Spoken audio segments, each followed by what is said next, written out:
কি দিয়া বুঝামু কবর কত কঠিন জায়গা, আমি বুঝাইতে পারবো না গো। এ বন্ধুরি বন্ধু, কবর বড় সাংঘাতিক জায়গা। অনেক গুরুস্থানে যাইয়া দেখবা কবর ভাঙ্গা থাকে, বাঁশের ফাঁক দিয়া এমন এমন মাথার চারা গোলা দেখা যায়। অনেক কবর করতে গেলে মানুষের পায়ের হাড্ডি গুলা কবরের ভিতরে পাওয়া যায়, মানুষের হাড্ডি গুলা কবরের ভিতরে পাওয়া যায়। তোমার কবরের বাঁশ পচার আগে তোমার সাদের দেহটা পচে যাবে, বাঁশ পচার আগে তোমার বডিটা পচে যাবে। ও যুবক যুবক রে, পায়ে ধরে বলি, এই কবরটা কিন্তু অনেক সুখের জায়গা। এই কবরটা গেলে আল্লাহ অনেক তোরে মায়া করব। যদি তুমি আল্লাহর প্রেমিক হও, তিনটা প্রশ্নের উত্তর যদি তুমি দিতে পারো, আল্লাহ বলবে ও ফেরেশতারা, আমার পাগলটা কিয়ামত পর্যন্ত কবরের ভিতরে থাকবে। ইসলামিক এইচডি মিডিয়া, সুন্নাতের সত্যবাণী। আল্লাহ বলেন, আমি মাটি থেকে বানাইছি, এখানেই তোমাদেরকে দাফন করা হবে। হুজুর, কেউ আছে পানিতে পড়ে মারা যায়, লাশ পাওয়া যায় না, তার কবরটা কই হইব?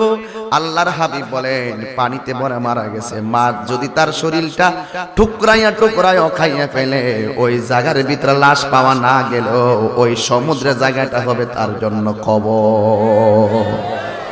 ওখানে এমন কেন নকির তার প্রশ্ন করবে, হুজুর অনেক লাশ পাওয়া যায় না, আগুনে পুড়ে গেছে, গুঁড়া হয়ে গেছে, চিহ্ন নাই, কবর দেওয়া হয় নাই, বিমানে বিধ্বস্ত হয়ে গেছে, তার কবরের প্রশ্ন কে করবে? কয় বিমানে যদি বিধ্বস্ত হয়ে যায়, আগুনে যদি পড়েও যায়, লাশ যদি পাওয়া না যায়, ওই আগুনটাই হবে তার জন্য কবর। আর সেই জায়গার ভিতরেই তোমার তিনটা প্রশ্ন করা হবে। বাঁচার কোন রাস্তা, বাঁচার রাস্তা নাই, পালাবে কোথায়? যাওয়ার কোন রাস্তা নাই। তোমার চলার গতি আছে, তোমার চলার সীমানা আছে, তোমার দেখার সীমানা আছে, কিন্তু আমার আল্লাহর কোন সীমানা। এই জন্য যুবক, এক ব্যক্তির আব্বা মারা গেছে, মারা যাওয়ার পরে তার আব্বার কবরের মধ্যে দিছে, কবরে দেওয়ার পরে কিছু মাটি অতিরিক্ত রয়ে গেল। ছেলেগুলা সিদ্ধান্ত করলো, বাবা আর অতিরিক্ত মাটিগুলা দিয়া আমরা একটা কলস বানাবো। কি বানাবে? আরো জোরে কোন কি বানাবে? একটা মাটির কলস বানাবো। ওই মাটি দিয়ে কলস বানাইলেন। ওদের টার্গেট হলো বাবার কবরের মাটিটা কলস বানায়া স্মৃতি রেখে দিব, আর আমরা ওই কলসে পানি রেখে রেখে গরমের দিন পানি রাখলে পানি ঠান্ডা হয়, ওই পানিটা আমরা সুন্দর করে খাবো, পান করব। কিন্তু ছেলেগুলা কলসটা বানাইলেন, বানাইয়া দিনের বেলা পানি রাখলেন, রাতের বেলা খাবে। কিন্তু দেখা গেল যখন রাত্র গভীর রজনীতে পানি পান করতে গেল, সন্তান একটা চিৎকার মারে কয়, বড় বাইরে এই কলসের পানিটা দিয়ে আগুনের চাইতে আরো গরম হইয়া রইছে। এবার বড় ভাই ডাক দিয়ে, কি ব্যাপার? দিনের বেলা পানি রাখছি, মাটির কলস হিসাবে পানিটা ঠান্ডা থাকার কথা, এত গভীর রজনীতে পানিটা কেন গরম হলো? ঠিক আছে, এবার রাতের বেলা পানি রাইখা আমরা দিনের বেলা খাবো। এবার দিনের বেলা যখন খাইতে গেল, দেখতেছে রাতের পানির চাইতে ও দিনের বেলার পানিটা আরো বেশি গরম হইয়া রইছে। রাতেও পানি গরম, দিনেও পানি গরম। ও যুবক, রাত্রেও পানি গরম, দিনেও পানি গরম।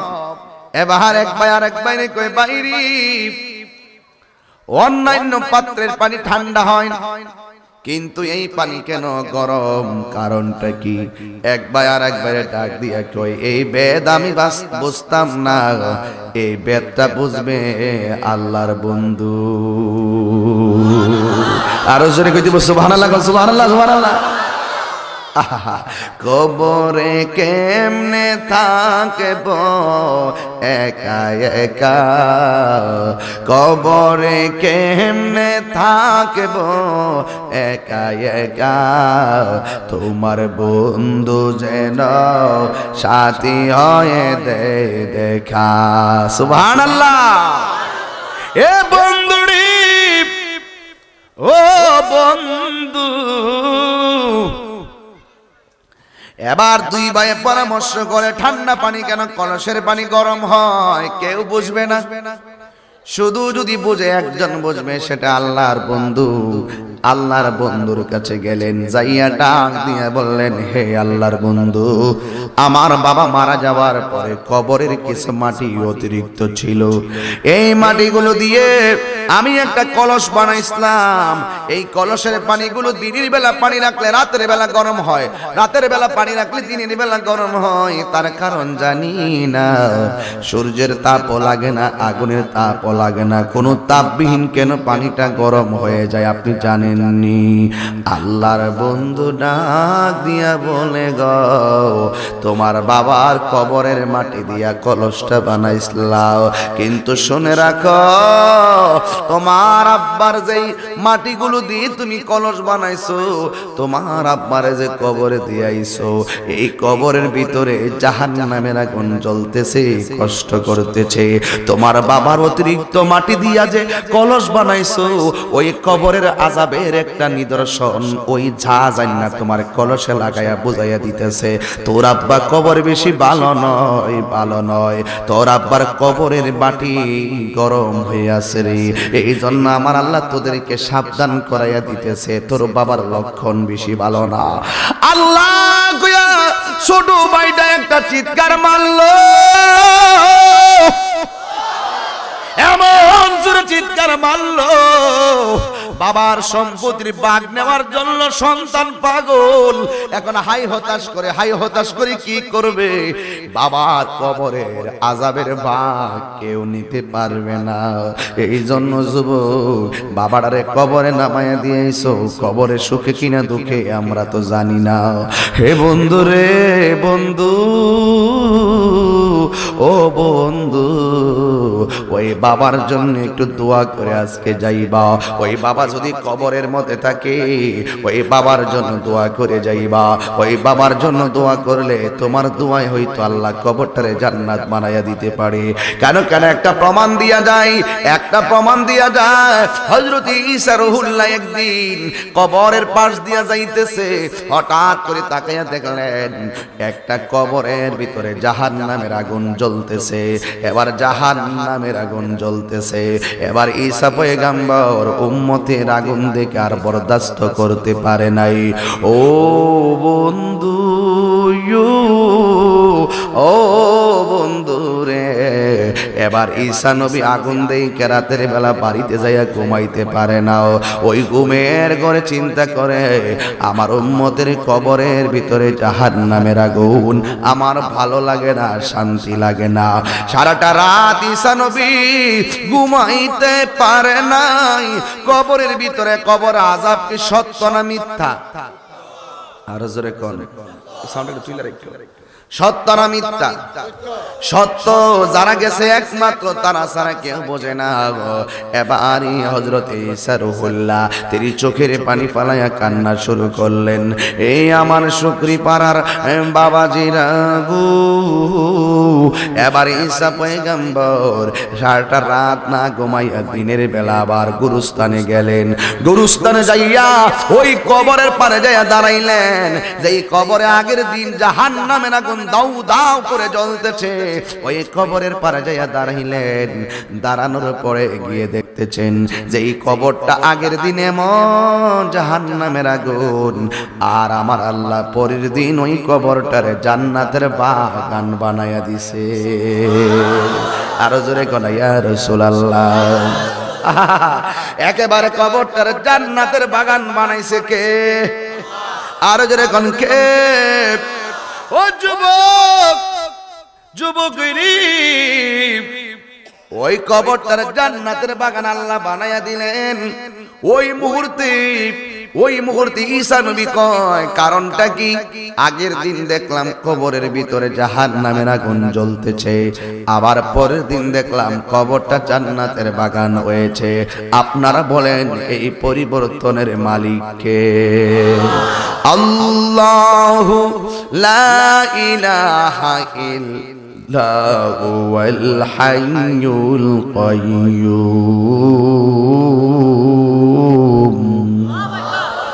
আল্লাহ রাব্বুল আলামিন তিনি ছিলেন, তিনি আছেন, তিনি থাকবেন। ওই রব্বুল আলামিন জান্নাতের বাগান বানাইলেন। ঈসা নবী আল্লাহর একটা ডাক মাইরা বললেন, আল্লাহ এই কবরে দেখলাম জাহান্নামের আগুন জ্বলতেছে, এখন দেখলাম কবরটা জান্নাতের বাগান হইয়া গেছে, আল্লাহ গো তার কারণটা কি? আল্লাহ ডাক দিয়া কয়, ঈসা রে এই কবর বড় সাংঘাতিক জায়গা, ভালো হলে ভালো, মন্দ হলে মন্দ। আমার নবীও বলেছেন, আল্লাহ যখন আমারে মেরাজে নিয়েছেন, আমারে আল্লাহ অনেকগুলা কষ্ট দেখাইছেন, সবচাইতে ভয়ঙ্কর জায়গার নামটা হলো কবর। কারণ এই কবর যার ভালো হবে, হাসরের ময়দান তার ভালো হয়ে যাবে। আল্লাহু আকবার বলেন। এই জন্য আমার যুবক ভাইয়েরা, এবার ঈসা নবী আল্লাহর ডাক দিয়ে, আল্লাহ কারণটা কি? আল্লাহ রাব্বুল আলামিন ডাক দিয়া কয়, ও ঈসা এই কবরটা জাহান্নামের আগুন কই দিন ধরে জ্বলতেছে তুমি জানোনি? কয় না।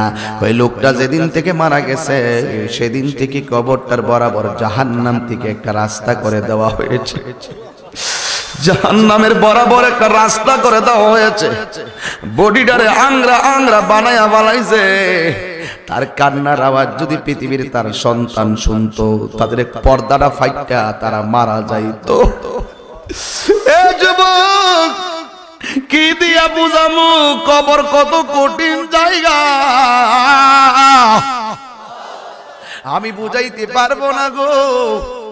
এবার ওই মুহূর্তে ঈসা নবী ডাক দিয়ে কি, আল্লাহ আগের দিন জাহান্নামের আগুন কেন জ্বললো, পরের দিন কেন জান্নাতের বাগান হলো? আল্লাহ এটা আমি না জানার আগ পর্যন্ত মনে শান্তি পাবো না।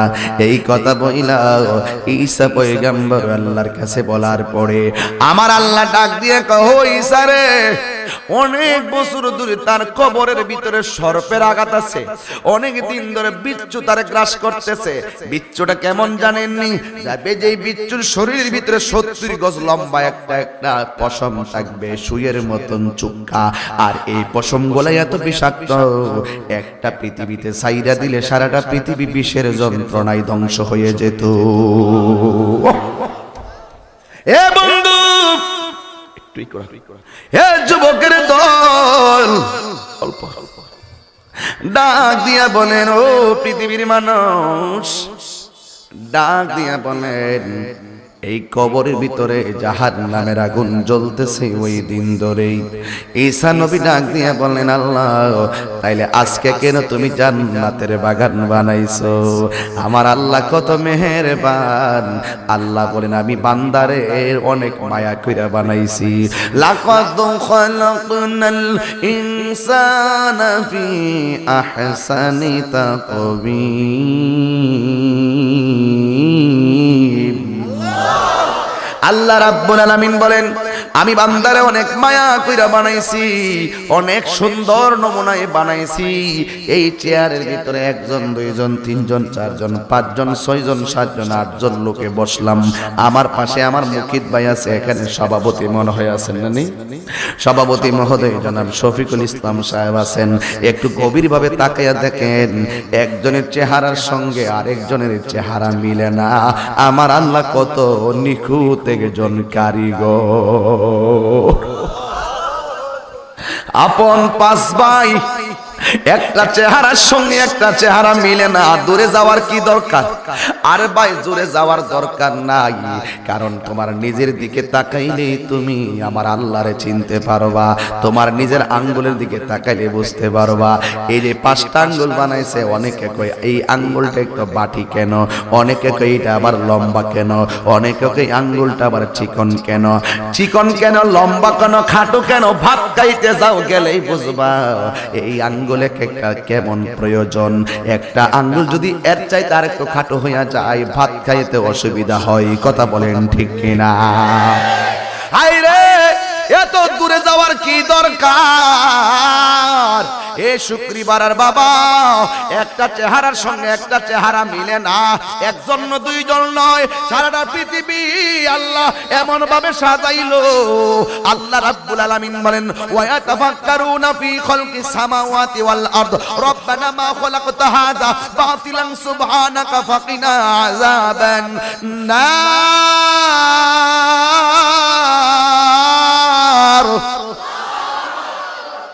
সবকিছুর মালিককে আল্লাহ কয় আমার সৃষ্টি জগৎ নিয়ে গবেষণা কর, আমি আল্লাহ রাব্বুল আলামিনকে তোমরা খুঁজে পাইবা। ও যুবকের দল, পায়ের মধ্যে হাত দিয়ে বইলা যায়, এমন একটা অনুরোধ করেছে আমার যুবক, কবর বড় সাংঘাতিক জায়গা, অনেক গুরুস্থানে যাইয়া দেখবা কবর ভাঙ্গা থাকে, বাঁশের ফাঁক দিয়া এমন এমন মাথার চারা গোলা দেখা যায়। অনেক কবর করতে গেলে মানুষের পায়ের হাড্ডিগুলা কবরের ভিতরে পাওয়া যায়, মানুষের হাড্ডিগুলা কবরের ভিতরে পাওয়া যায়। তোমার কবরের বাঁশ পচার আগে তোমার সাদের দেহটা পচে যাবে, বাঁশ পচার আগে তোমার বডিটা পচে যাবে। ও যুবক, যুবক রে, পায়ে ধরে বলি, এই কবরটা কিন্তু অনেক সুখের জায়গা, এই কবরটা গেলে আল্লাহ অনেক তোরে মায়া করব। যদি তুমি আল্লাহর প্রেমিক হও, তিনটা প্রশ্নের উত্তর যদি তুমি দিতে পারো, আল্লাহ বলবে ও ফেরেশতারা, আমার পাগলটা কিয়ামত পর্যন্ত কবরের ভিতরে থাকবে, তাড়াতাড়ি যাও জান্নাত দিকে একটা বিছানা লইয়া যাও, ইমানদারের গায়ের নিচে জান্নাতের বিছানাটা বিছাইয়া দে। এই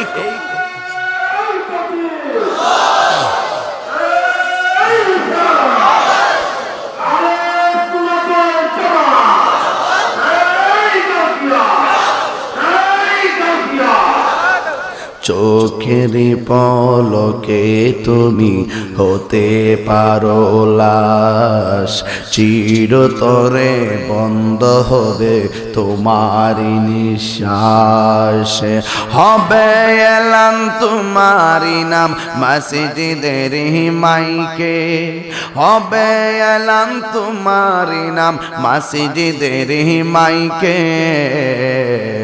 বাড়িওয়ালা নাই রে বাড়ি নাই রে দুনিয়াতে, বাড়িওয়ালা নাই রে বাড়ি নাই রে দুনিয়াতে।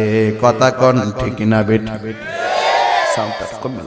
তোমার বয়ে থাকে তো মানুষ ছিল বাহাদুরি, বাবনি হাওয়ায় ওরা তুমি যে রঙ্গিনী ঘুরি, তোমারে ভয়ে থাকে তো মানুষ ছিল বাহাদুরি, বাবনি হাওয়ায় ওরা তুমি যে রঙ্গিনী ঘুরি। ও সুতোয় টান দিলে মালি,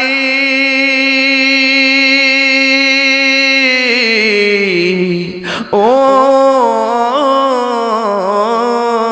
সুতুই টান দিলে মালিক, সুতুই টান দিলে মালিক পারবে না থাকিতে, বাড়িওয়ালা নাই রে বাহারে নাই রে দুনিয়াতে, বাড়িওয়ালা নাই রে বাহারে নাই রে দুনিয়াতে। একটা জবান বন্ধ রাখবেন না, চিৎকার মেরে বলেন আল্লাহু আকবার। এ বন্ধুরি, ও হবিগঞ্জের বাবারা, ও আমার শুকরি পাড়ার বন্ধুরা, এটা কিসের ময়দান? না এমনি কি কোনো বাড়ি বাড়ি জমিন, জমিন জমিন একটা জমিন, কিন্তু স্থান ইলেকশন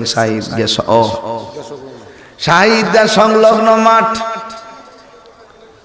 এই জায়গাটা আজকে জায়গা নয়, এই জায়গাটা আজকে জান্নাতের বাগান হইয়া গেছে। কথা বলেন না বাজান, ঠিক কিনা? এই জন্য আমার আব্বুরে কোথায় যেন গেছিলাম,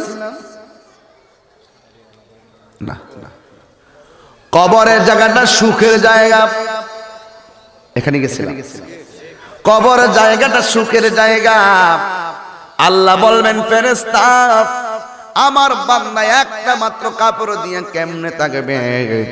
তার বডিটার নিচে সুন্দর একটা জান্নাতের বিছানা বিছাইয়া দে।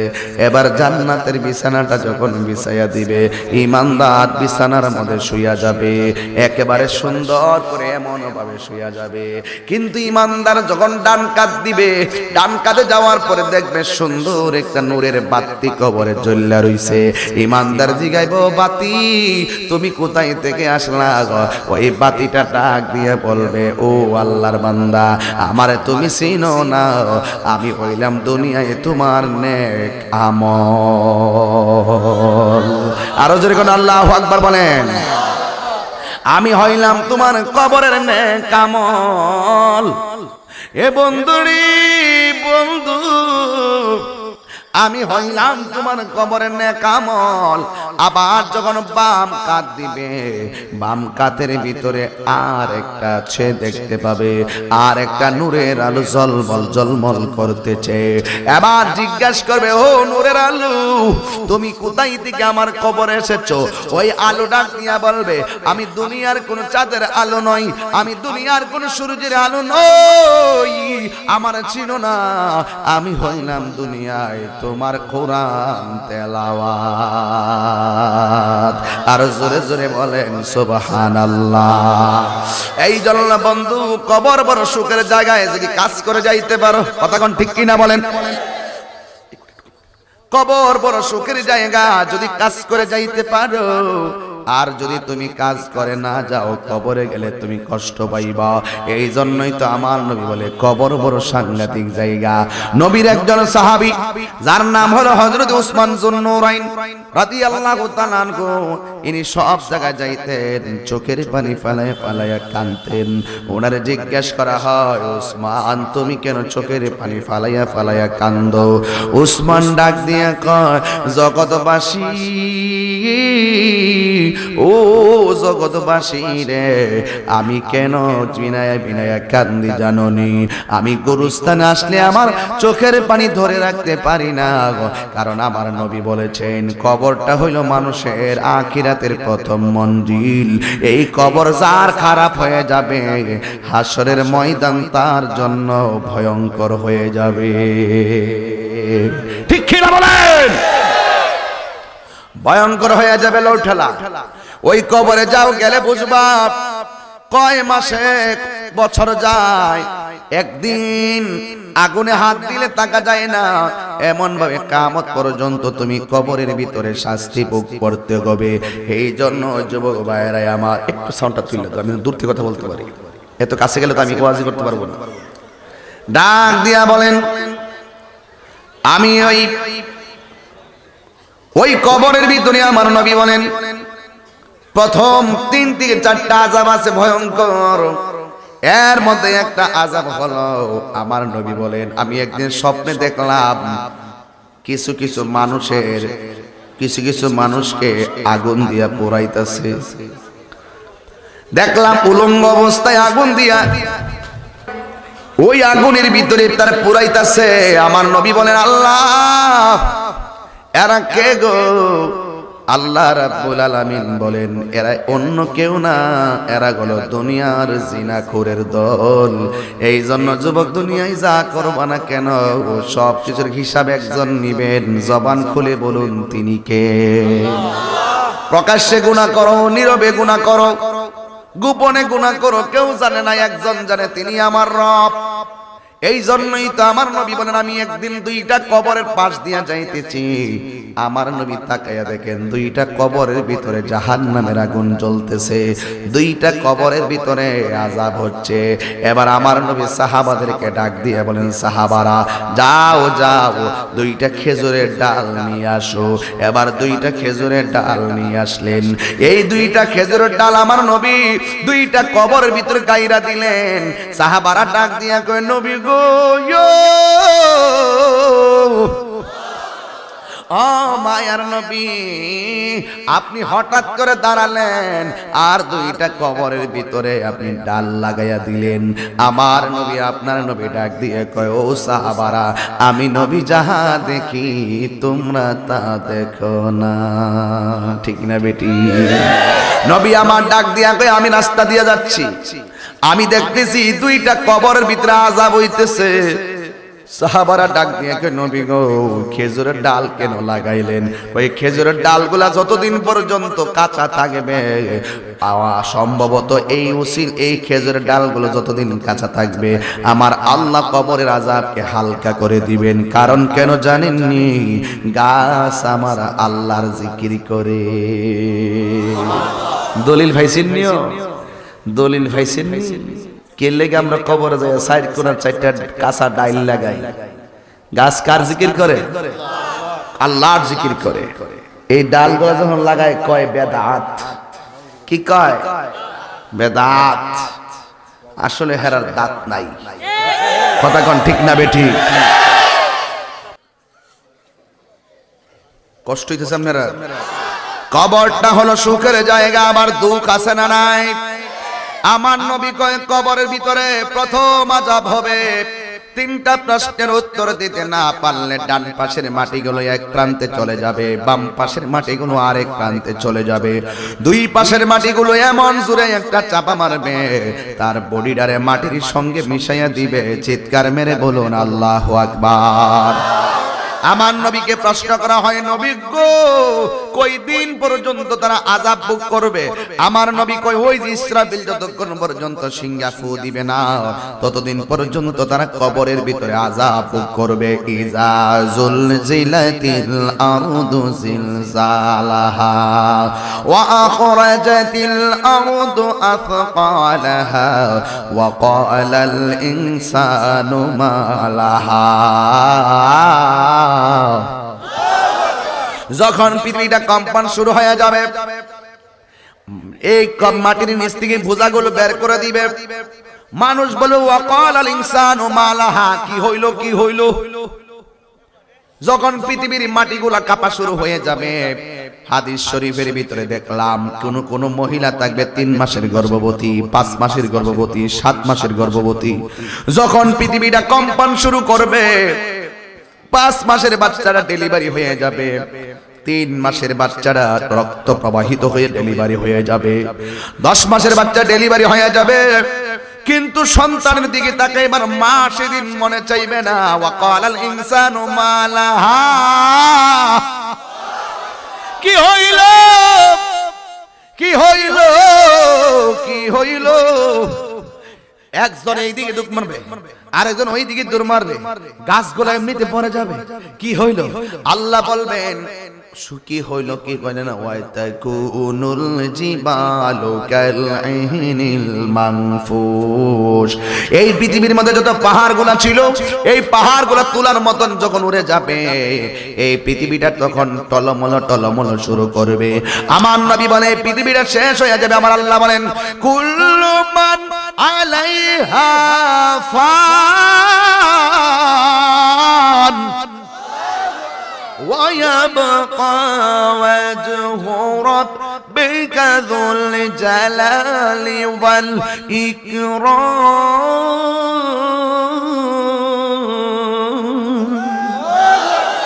সব ধ্বংস হয়ে যাবে, একেবারে সব ধ্বংস হয়ে যাবে। আমার নবী বলেন, আয়েশা গো, যেদিন কিয়ামত হয়ে যাবে, সব একেবারে ধ্বংস হয়ে যাবে। আমার আল্লাহ পৃথিবীর এক প্রান্তে একটা সাদা চাদর রেখেছেন। এই চাদরটা যেদিন টান দিবে, সব মারা যাওয়ার পরে ওই টান দেওয়ার সাথে সাথে খালগুলা ভরাট হয়ে যাবে, গাছগুলা শুয়ে যাবে, মানুষগুলা সব স্তব্ধ হয়ে মাটির নিচে পড়ে থাকবে। আর এই সাদা চাদরটা যখন টান দিবে, সাথে সাথে চাদরের উপরে একটা হাসরের ময়দান হয়ে যাবে।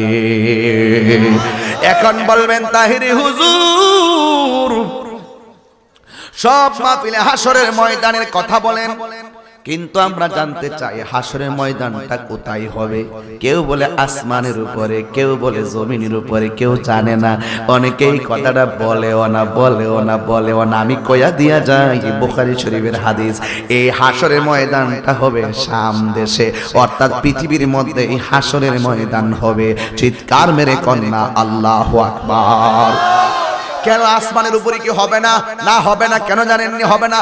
আসমান আল্লাহর সৃষ্টি, আসমান আল্লাহর সৃষ্টি, লৌহ আল্লাহর সৃষ্টি, কলম আল্লাহর সৃষ্টি, সবগুলো ইসরাফিলের সিংহা ফুৎকারের সাথে সাথে সব তছনছ হয়ে যাবে। আমার আল্লাহ কুদরতি একটা সাদা চাদর টান দিয়া আমার আল্লাহ এই জমিনটার ভিতরে হাসরের ময়দান বানাবে। আল্লাহু আকবার। ওই আমার নবী বলেন, এই হাসরের ময়দানে সবাই উলঙ্গ অবস্থায় উঠবে কবর থেকে, মাটির নিচ থেকে সবাই উলঙ্গ অবস্থায় উঠবে। আমার নবী বলে, আয়েশা, সব উলঙ্গ অবস্থায় উঠবে। এই পৃথিবীর হাসরের ময়দানে একজন শুধুমাত্র জান্নাতের কাপড় পরিধান করে উঠবে। ওই মানুষটার নাম হইল রাহমাতুল লিল আলামিন। নাই কোনো বন্ধুগণ, নাই দহরদি, নাই কঠিন দিনে আমার নবীজি বিনে। রোজ হাসর কঠিন দিনে রব্বুল আলামিন ওয়াহিদুল কাহার বলিয়া সাজিবেন হাকিম। থাকিবে না দয়া মায়া স্নেহ মমতা, কেউ হবে না কারো জন্য যাবি না দাতা। হায় হায় হাহাকারে পইরা যাবে ধনী, পিপাসায় ফাটিবে ছাতি, মগজ গলে পানি। কান্দিতে থাকিবে সেদিন আদমের আওলাদ, কান্দিয়া জানাইব তারা তাদের ফরিয়াদ। আদমে কয় আমি পারবো না, তোমরা সামনে চলে যাও। হাসরের ময়দানে নিজের গামে নিজেরা সাঁতার কাটবো, কেউ কাহার দিকে একটা সেকেন্ডের জন্য তাকাবে না রে।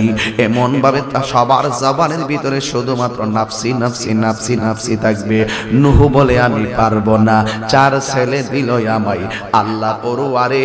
হাম শাম ইয়াফসিনু কেনান নামটি ধরে, কেনান নামের যেই ছেলেটা আমার ঘরে হইয়া আমার কথা না মানিয়া গেছে বেদিন হইয়া। ও আমি পারবো না। আমার নবী বলে হাসরের ময়দানে এমন একটা ময়দান, যে এই ময়দানে সকল মানুষ যখন দাঁড়ায়া যাবে, সবার মাথার উপরে দিয়া কিছু কিছু মানুষের চেহারা নূরে চমকাবে। জিজ্ঞাসা করা হবে, নবী গো, এই চেহারার মানুষগুলো কে? আমার নবী বলে, হাসরের ময়দানে সমস্ত মানুষের মাথার উপরে যে নূরের চেহারা গোলা চমকাবে, এরা কারা জাননি? এরা হইল 5 ওয়াক্ত নামাজের মসজিদের মুয়াজ্জিনের দল। মুয়াজ্জিনের দুনিয়ায় সম্মান না দিলে কি হইব? ইয়া রাসূলুল্লাহ,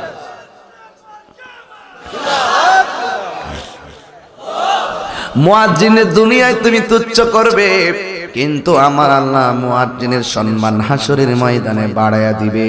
এই জন্য আমার নবী আপনার নবী বলেন, ওই মুয়াজ্জিনের চেহারা নূরে চমকাবে। আমার নবী আপনার নবী রাহমাতুল লিল আলামিন বলেন, হাসরের ময়দানে কোন কোন মানুষের পেটগুলা থাকবে গড়ের মতন। আমার নবীকে আমি দেখব হাসরের ময়দানে কিছু কিছু মহিলাদের মাথার চুলগুলো বাইন্দা পাগুলো নিচে ঝুলাইয়া রাখবো।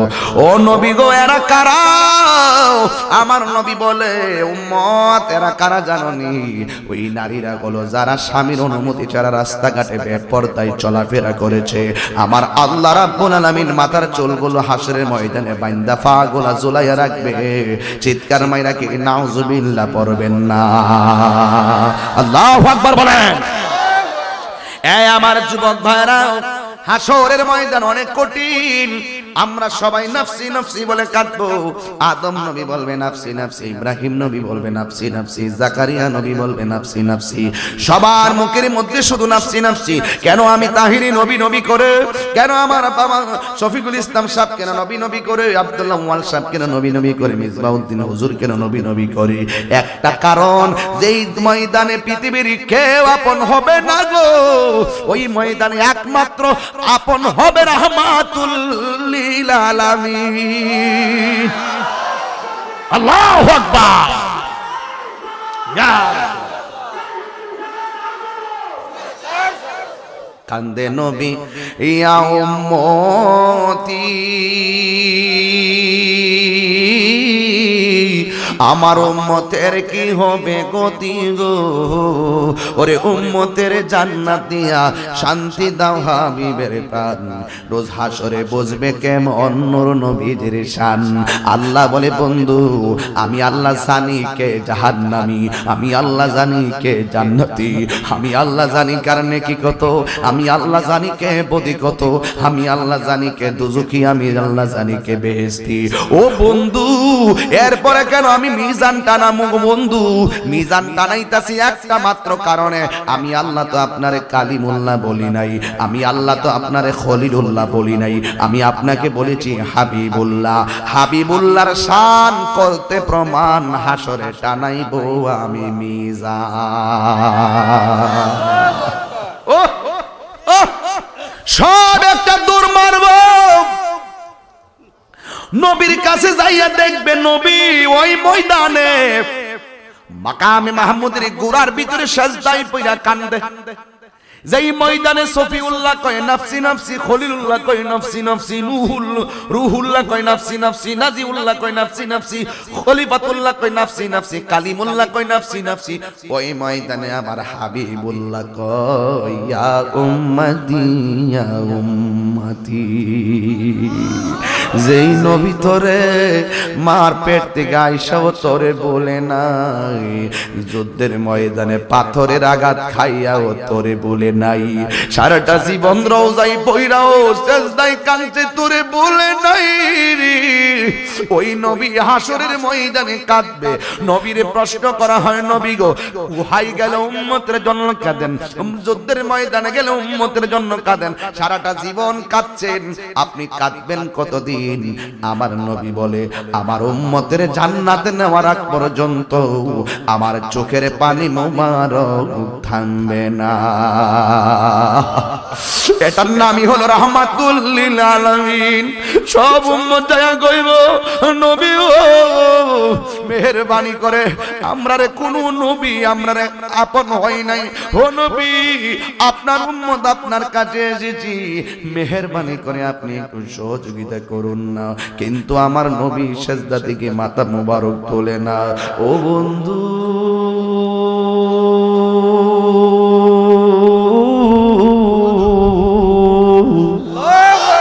ও বন্ধু রে, আমার নবী যখন মাথা মোবারক তোলে না, ওই সময় নবীর উম্মত ডাক দিয়ে কই নবী গো উম্মতের জন্য এত কেঁদেছেন, আজকে উম্মত আপনার কদম মোবারকের পাশে আছে, আপনি কেন আমাদের ডাকে সাড়া দেন না? কারণ নবী তো ভালো করে জানে কোন নবী আল্লাহর কাছে কথা বলার ক্ষমতা নাই, আল্লাহ কাহার হইয়া বসে আছেন কুরসির ভিতরে, কিন্তু নবী মনে মনে কই আমি আল্লাহ যেহেতু কাহার, আমি মাথা মোবারক তুলব না, আমার আল্লাহ যতক্ষণ পর্যন্ত আমি নবীর ডাক দিবে না ততক্ষণ আমি মাথা মুবারক তুলবে না। আল্লাহ নবীর কথা হলো আল্লাহ যেহেতু কঠিন অবস্থায় হিসাব নিবেন, আমি যদি পয়রা থাকি আল্লাহ যদি আমারে ডাক দেয় তাইলে মনে করবো আমার আল্লাহ গুসা পানি হইয়া গেছে। আল্লাহু আকবার, আল্লাহু আকবার।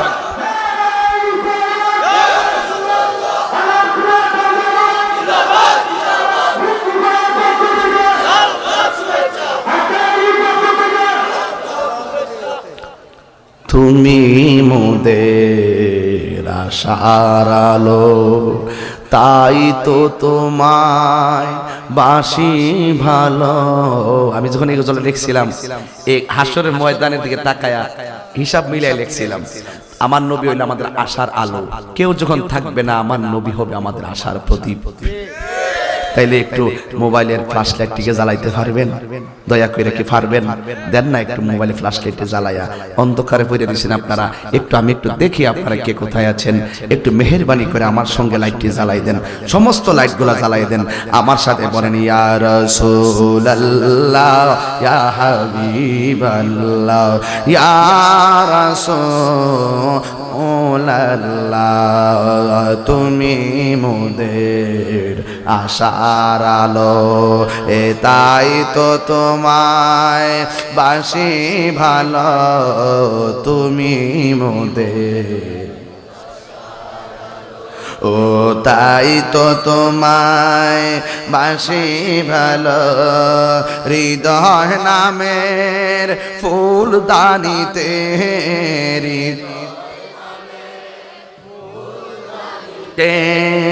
গেতে রেখেছি প্রেমের মালা, ইয়া রাসূলুল্লাহ ইয়া হাবিবাল্লাহ ইয়া রাসূলুল্লাহ,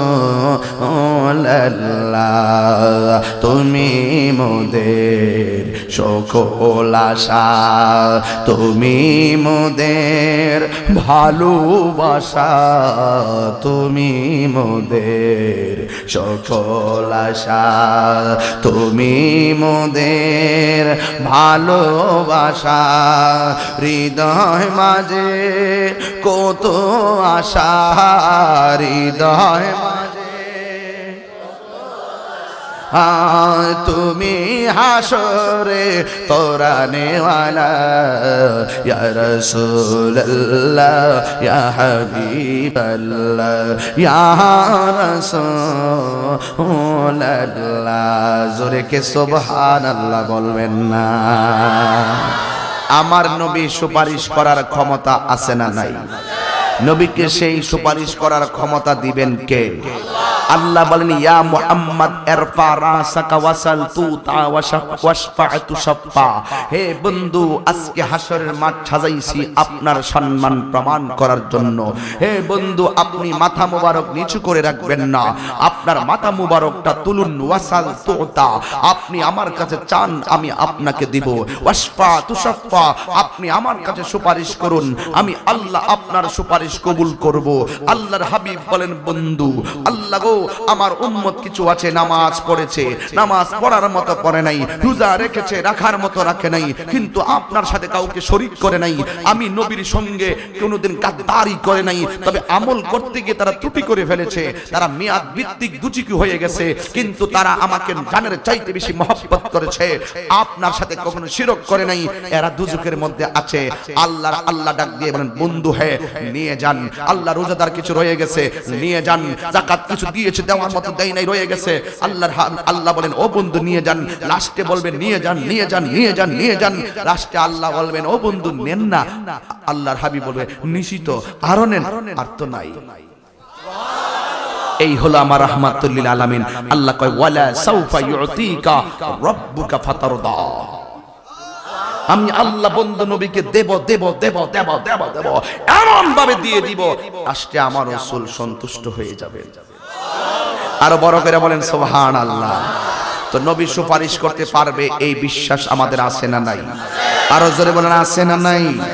কার কার এই বিশ্বাস আছে? দুই হাত তুলে দেখান। নারে তাকবীর, নারে রিসালাত, আহলে সুন্নাত ওয়াল জামাত জিন্দাবাদ, আল্লামা পীর মুফতি গিয়াসউদ্দিন আত-তাহিরি সাহেব জিন্দাবাদ, নারে তাকবীর, আল্লাহু নারে রিসালাত, নারে গাউসিয়া, আহলে সুন্নাত ওয়াল জামাত জিন্দাবাদ।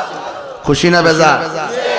আর যারা বলে নবী সুপারিশ করতে পারবে না, এর কথা ঠিক আছে, কারণ হলো যারা নবীর সঙ্গে গাদ্দারি করে এদের লাগে নবী সুপারিশ করতে পারবে না, এদের জন্য নবী সুপারিশ করবেও না। আমরা গুনাহগার, আমরা অপরাধী, আমরা এলেম নাই, আমল নাই, কালাম নাই, নবী ছাড়া আমাদের কোনো গতি নাই, নবী ছাড়া আমরার কোনো উপায় নাই। আর এরা যেহেতু কোন নবীর সুপারিশ করার ক্ষমতা নাই, নবীর নিজের গুনার লাগে নাকি নবী নিজেই পেরেশানিতে থাকবে। যারা এই কথা বলে তার ঈমান আছে কিনা আমি জানি না, তবে ডাইরেক্ট কয়া যায় তাদের ঈমান নাই। আছে কিনা কয়া লাভ নাই, কোন ইচ্ছা ওয়াজ করে লাভ না, ডাইরেক্টই বলা কথা কোন ঠিক না বেটি? অনেকে কই নবীর নাকি কবরে তিনটা প্রশ্ন করলে নবীর ছবি দেখাইব, কোন ইচ্ছা কয়া লাভ নাই, এরার ঈমানই নাই। কথা কোন ঠিক না বেটি? নবী সশরীরে কবরের মধ্যে থাকবেন, ডাইরেক্ট কোন ইচ্ছা ওয়াজ করে লাভ নাই। সশরীরে এটা হলো আমাদের সুন্নি জামাতের আকীদা, এটা হলো তরুণ যোদ্ধাদের আকীদা, ঠিক কি না বলো? এই ক্ষমতা নবীকে দিয়েছেন কে? আল্লাহ যদি দিয়ে থাকেন আমাদের বাপ দাদা 14 গোষ্ঠীর কোনো অসুবিধা আছে? কে সম্মান দিছে? তাহলে আমার সাথে একটা গজল গাইবেন নি? আল্লাহ দিয়েছে নবীকে সম্মান, তোমার হিংসায় হবে কি? নবীর সহনে বেয়াদবি করলে আমল করে হবে কি? হাসরের ময়দানে কোন নবী কথা বলতে পারবে না, মরু নবী কথা বলিবেন, মরু নবী কথা বলিবেন। বুখারী শরীফ খুইলা দেখো না, আল্লাহ দিয়েছে নবীকে সম্মান, আল্লাহ দিয়েছে নবীকে সম্মান, তোমার হিংসায় হবে কি? নবীর সহনে বেয়াদবি করলে আমল করে হবে কি?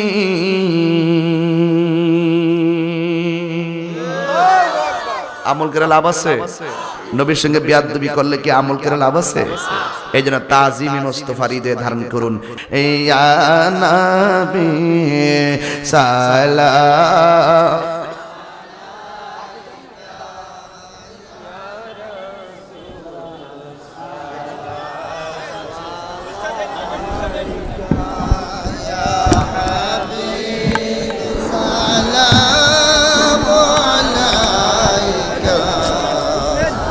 এই দাদা মাইক্রোফোন লাগাও।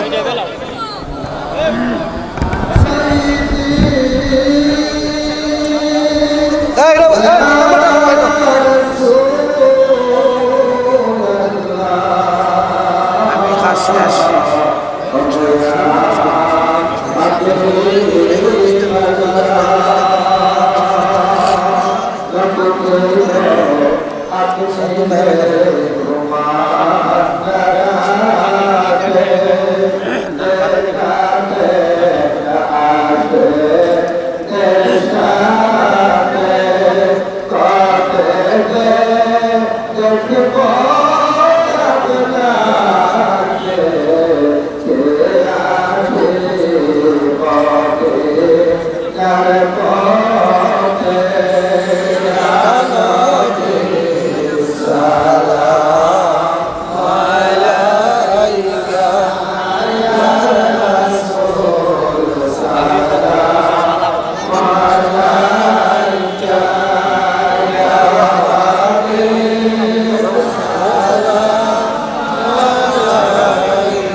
بلغ العلا بكماله كشف الدجى بجماله حسنت جميع خصاله صلوا عليه وآله سلم يا قوم بل صلوا على صدر الأمين مصطفى ما جاء إلا رحمة للعالمين اللهم صل وسلم وبارك عليه সবার নিয়ে তো একদম মাথা পর্যন্ত, এখান থেকে ওই মাথা পর্যন্ত।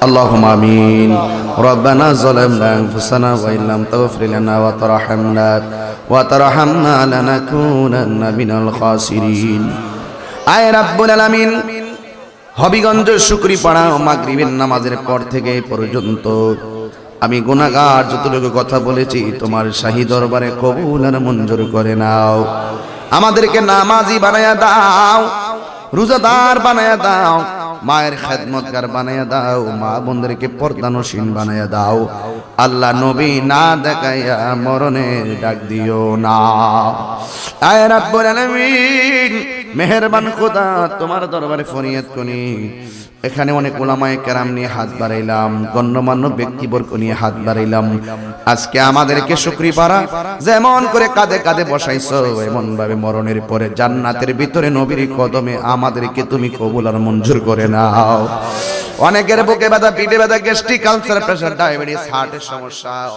আল্লাহ মেহেরবানি করে দয়াল নবীর উসিলায় আমাদের রোগ বিমার তুমি ভালো করে দাও এই মাহফিলটা কিয়ামত পর্যন্ত তুমি তাই আমার কায়েম করু আমার মা বোনদেরকে আবেদা সলেহা বানায়া দাও যারা বিদেশের বাড়িতে আছে তাদের জান মাল তুমি আমানত রাখো আল্লাহ মেহেরবানি করে তুমি আমাদের সবাইকে মাফ করে দিও মাবুদ জানি না কার জানে আব্বা নাই কার জানে আম্মা নাই আব্বা আম্মা জারসু সে কবরে কন্না আল্লাহ মাফ করে দাও দয়াল নবীর খাতির বন্ধু নাই রে বান্ধব নাই রে যেই জায়গায় সেই জায়গারি বন্ধু নবী মুস্তাফা আল্লাহ জানি না গো কে কোন আশা লইয়া হাত বাড়াইলো আল্লাহ তুমি সবার মনের আশা পূরণ করে দাও আল্লাহ মেহেরবানি করে তুমি আমাদের মুর্দা কলবটার জিন্দা বানায়া দাও আল্লাহ জীবনে একবার সোনার মক্কা মদিনা যাওয়ার তৌফিক দাও মদিনায় যাইতে না পারলে নবীর দিদার আমাদের নসিব করে দাও রাস্তাঘাটে অ্যাক্সিডেন্টে মাইরো না আল্লাহ তুমি আমাদেরকে যেদিন মরণ দিবা জুমার দিন মরণ দিও আল্লাহ পর্দানশীল আমার অনেক মা বোনেরা হাত বাড়াইলো আমার মা বোনদেরকে আবেদা সলেহা বানাইয়া দাও রাবিয়া বসির জিন্দেগানি নসিব করে দাও যাদের সন্তান নাই সন্তান দিয়ে মুখে হাসি ফুটাইয়া দাও যারা অভাবে আছে অভাব দূর করো যারা বিজের যাবে যাওয়ার রাস্তা খুলে দাও আল্লাহ সকল সন্তানগুলোকে মা বাবার পাগল বানাইয়া দাও ওয়াস আল্লাহ মাহফিল কমিটিদেরকে মুস্তাইনি সৈনিক বানাইয়া দাও আল্লাহ আমার ভাই আব্দুল মুকিত সাহেব লাত বাড়িয়ে দিয়েছেন তার মনের আশা আপনি পূরণ করে দেন আর মরণের কালে আমাদের সবার জবানে মধুর কালিমা জারি করে দিও লা ইলাহা ইল্লাল্লাহু মুহাম্মাদুর রাসূলুল্লাহ